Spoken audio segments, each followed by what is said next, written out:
Hello, everyone. Welcome to How to Read Chinese Poetry podcast. I'm Zong-qi, the program host. In this podcast program, my colleagues and I aim to introduce cutting-edge scholarship on Chinese poetry to a broad general audience. We will present 52 episodes covering the major poetic genres developed over China's long history.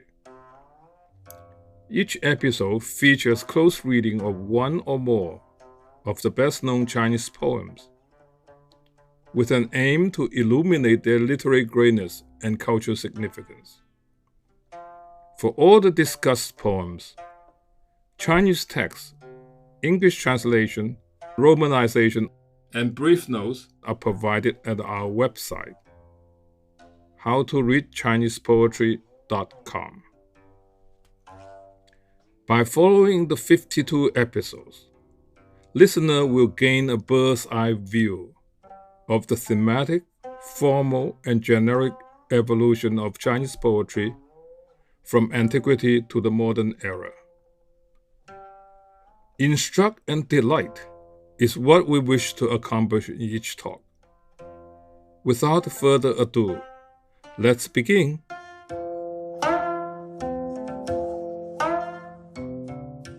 Today, our guest host, Professor Nienhauser, will present his second episode.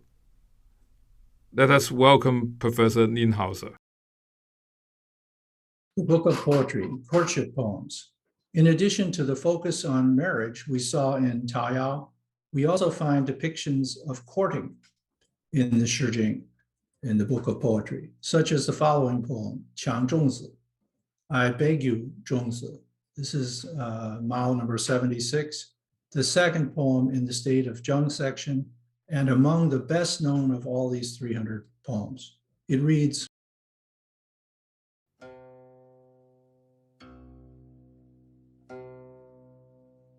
I beg of you, Zhong Zi. I beg of you, Zhong Zi. Don't cross into my hamlet. Don't break my planted willows. Could I care so much for them? Its father and mother I dread. Zhong, you're embraceable. But the talk of my father and mother is indeed something dreadful. I beg of you, Zhong Zi. Don't climb over my wall. Don't break my planted mulberries. Could I care so much for them? It's all my brothers I dread. Zhong, you're embraceable. But the talk of all my brothers is indeed something dreadful. I beg of you, Zhong Zi, don't leap into my garden. Don't break my planted hardwoods. Could I care so much for them? I dread others will talk too much. Zhong, you're embraceable. But others talking too much is indeed something dreadful.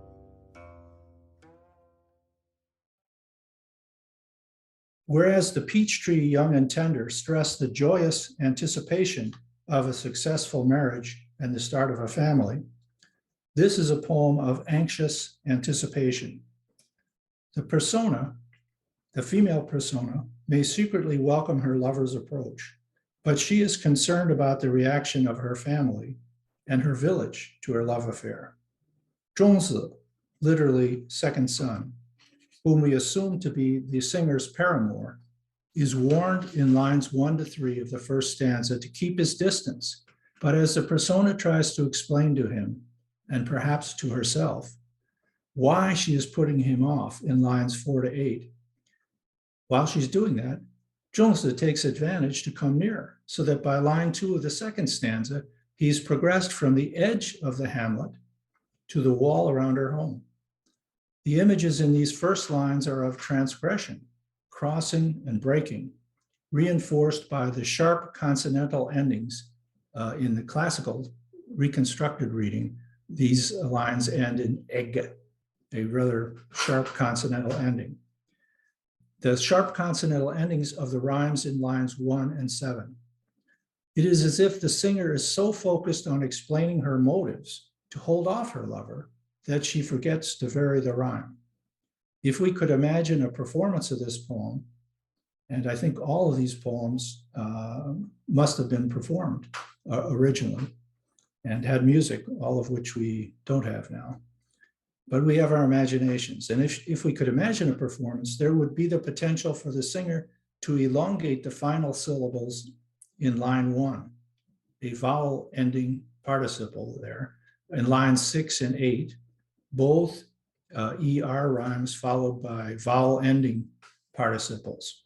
So she could elongate those final syllables as long as they're vowels. Ah, oh.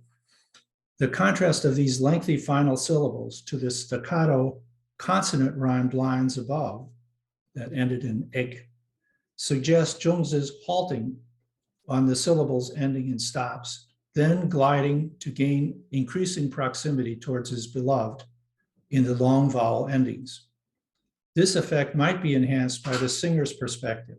Her eyes look out over the entire hamlet in lines 1 to 3, then seem to turn to glance towards her family in lines 5 through 8. The performer, as she sang, might even choreograph her movements to suggest this change in point of view, first facing the audience, then slowly half turning her back on them in the final lines of the stanza. Yet this is all very cerebral.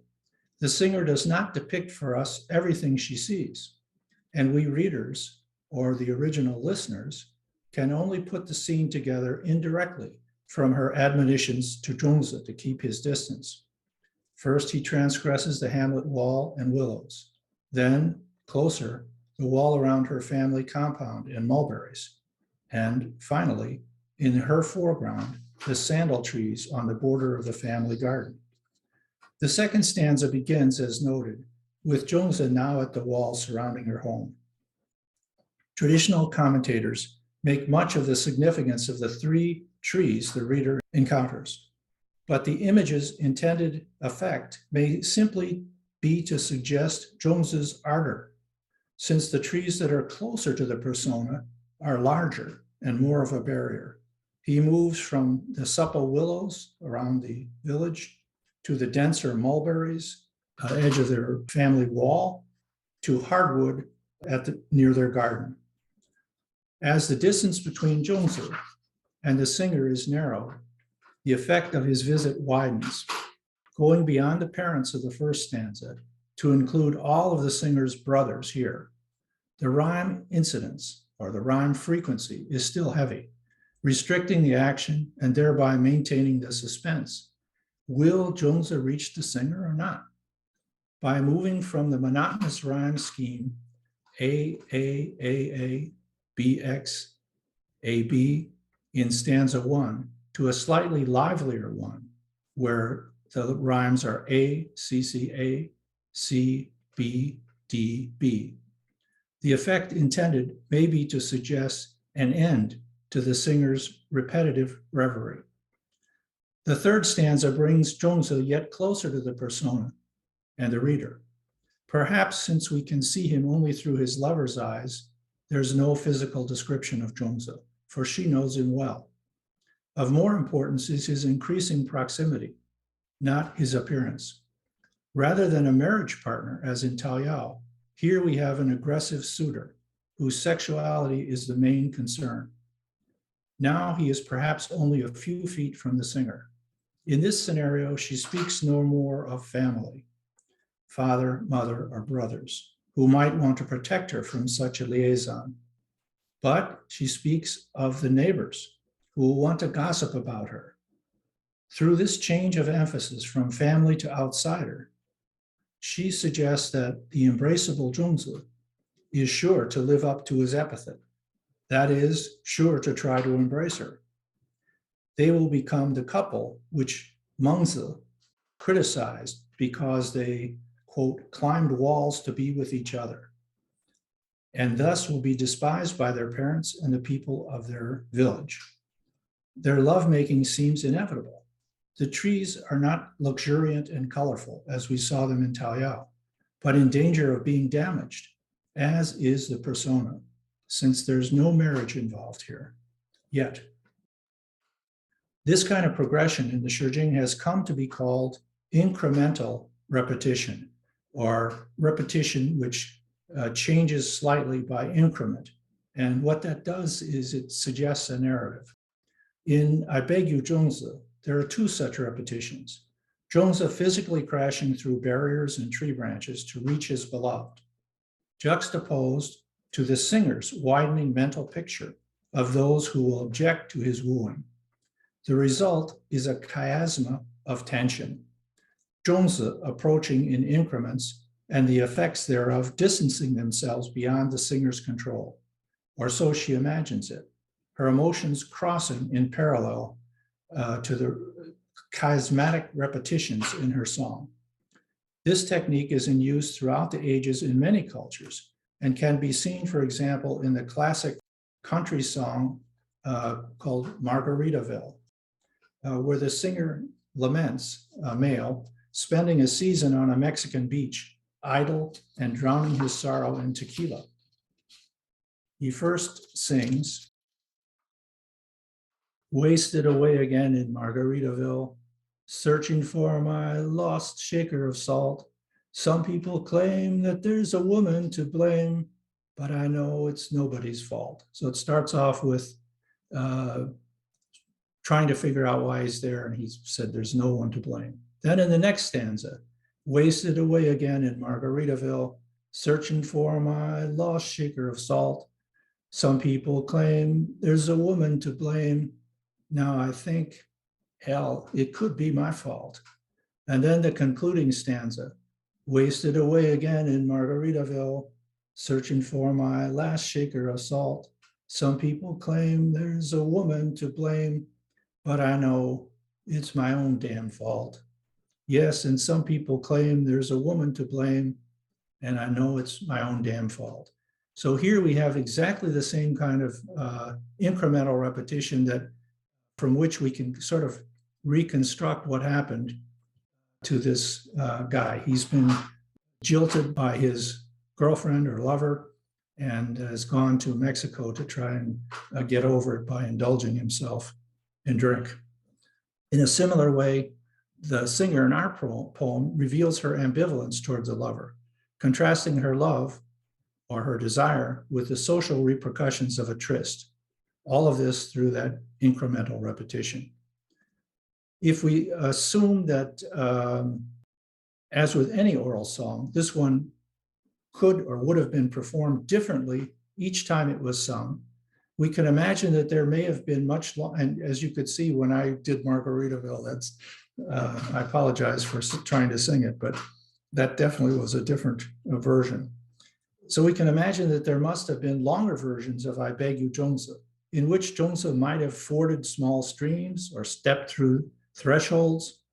Moreover, we can imagine the singer redesigning the imagistic furniture, what was jumped across or the breakable foliage one had to be careful with, all of this to fit with local conditions and audiences. So there may have been a dozen Zhong Zi for the court musicians and then Confucius to sort through and select. Any discussion of Zhong Zi would be incomplete without some comparison to Wu Fan, the banks of the Ru, which also invokes the awe and respect most young lovers showed their parents.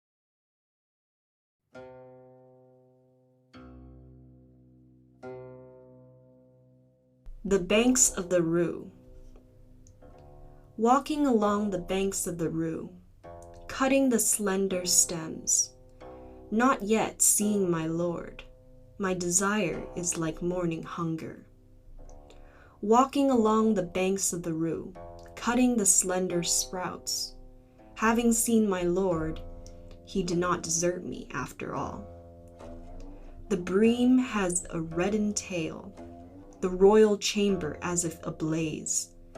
But even though it is as if ablaze, father and mother are very near.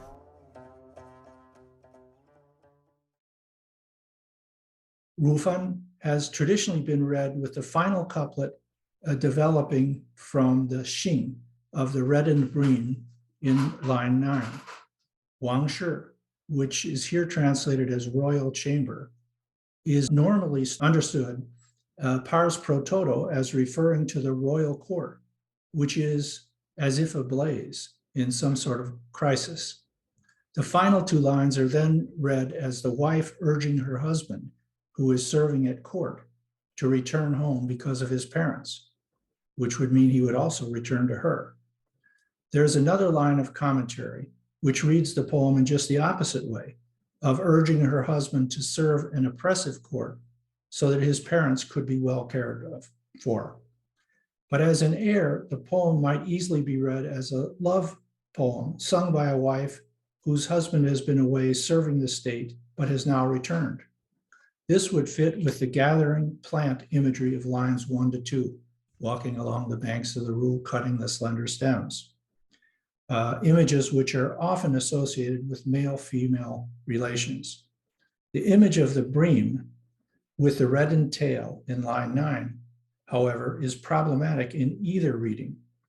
The modern scholar and poet Wang Yiduo has argued that fish are symbols of lovers in the Shijing.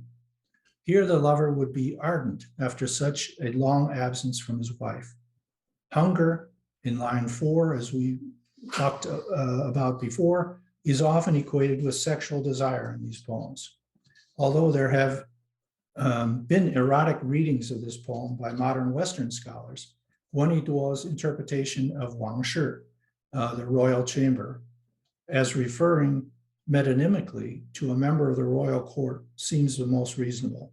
Lines 10 to 12 would then read, the royal courtier as if ablaze, even though he is as if ablaze, father and mother are very near. In support of one's overall reading of the poem, the following roughly contemporaneous Egyptian love poem from the 13th or 14th century before the current era might be cited. It reads,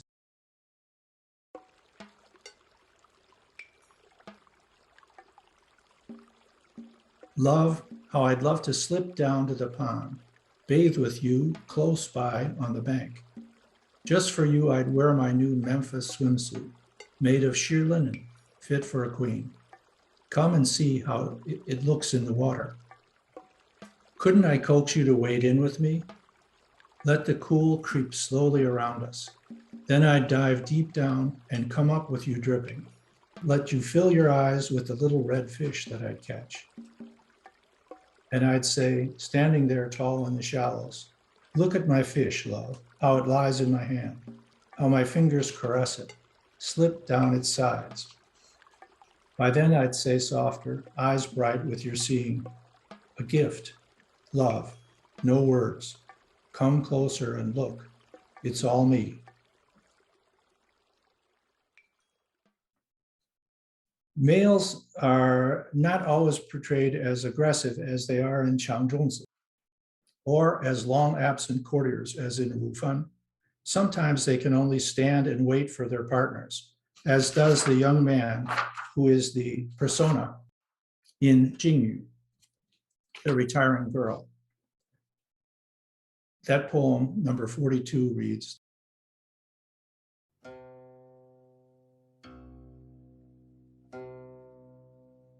The retiring girl. The retiring girl, lovely, was to wait for me at this corner of the wall. But she hides and will not show herself as I scratch my head, pace up and down. The retiring girl, fine, gave me a vermilion stalk. The vermilion stalk is so red, I delight, am cheered by the girl's beauty. From the pastures, she brought me a reed sprout, truly beautiful and remarkable. It is not that you, sprout, are beautiful.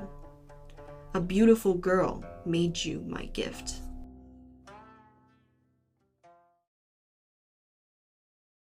The Retiring Girl is a poem that shows us only a few minutes of a relationship in real time, but suggests much more.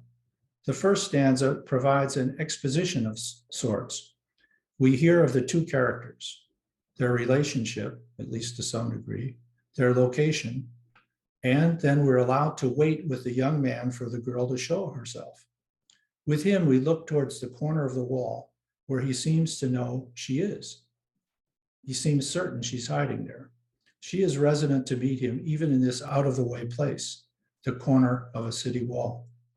Of course, she's depicted as retiring or a quiet girl, but the third stanza suggests they may already be lovers, and her hiding here may simply be playful. The final line of this first stanza, I scratch my head, pace up and down, slows the action.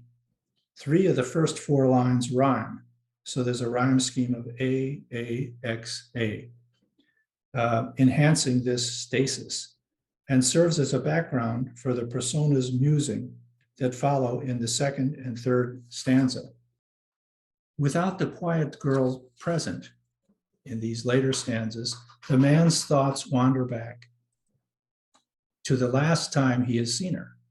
He examines a bright red stalk that the girl has given him at that time.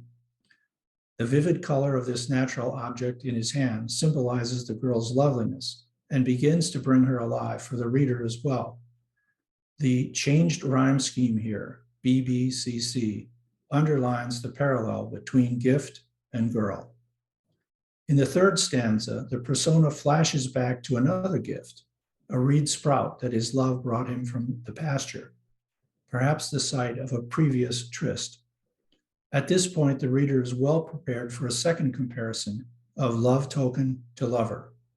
This time, the mundane nature of this small reed sprout, not even beautifully colored, makes it clear that the repeated use of the adjective beautiful, may, in the final 5 lines, where it's used 4 times, implicitly refers to the girl. Twice may is the stressed rhyme word in these final lines, linking the persona's reveries in the resultant CC, CD, CD rhyme pattern. In the final couplet, the young man's impatient for his beloved leads him to address the reed sprout directly. This rhetorical device, known as apostrophe, is yet another thread between the 3 beautiful objects that weave the stanzas together: girl, stalk, and sprout. Read in this fashion, the poem begins as an exposition in the first stanza, or a fu, but comes to end unresolved in a series of comparisons, B. The circularity of the young man's thought, as well as the metaphoric binding of gifts and girl, is highlighted by another rhetorical device, the linking of lines 5 and 6 through the repetition of vermilion stalk and the doubled beautiful that links line 11 to line 12, a device known in Chinese as lianzhu, linking pearls, and in English as anadiplosis. Let us thank Professor Nienhauser for such a stimulating talk. We look forward to his presentation of the last episode next Tuesday. I hope you enjoyed the talk. Let's relax and listen to a reading of the poems in Mandarin. 诗经正风羌仲子羌仲子兮吾与我礼吾者我庶起其感爱之谓我父母众可怀也父母之言亦可畏也羌仲子兮吾与我强吾者我庶桑其感爱之谓我诸兄众可怀也诸兄之言亦可畏也羌仲子兮吾与我园吾者我庶谈其感爱之谓人之多言众可怀也人之多言亦可畏也诗经背风敬女敬女其书似我于成鱼爱而不见，搔首踟蹰。静女其鸾，以我同管。同管有尾，乐亦如美。字幕归题，寻美且异。非汝之为美，美人之宜。诗经·周南，汝坟。尊比汝坟，伐其条眉。未见君子，逆如朝鸡。尊比汝坟，伐其条翼。既见君子，不我遐弃。防于称伟，王室如悔。虽则如悔，父母恐耳。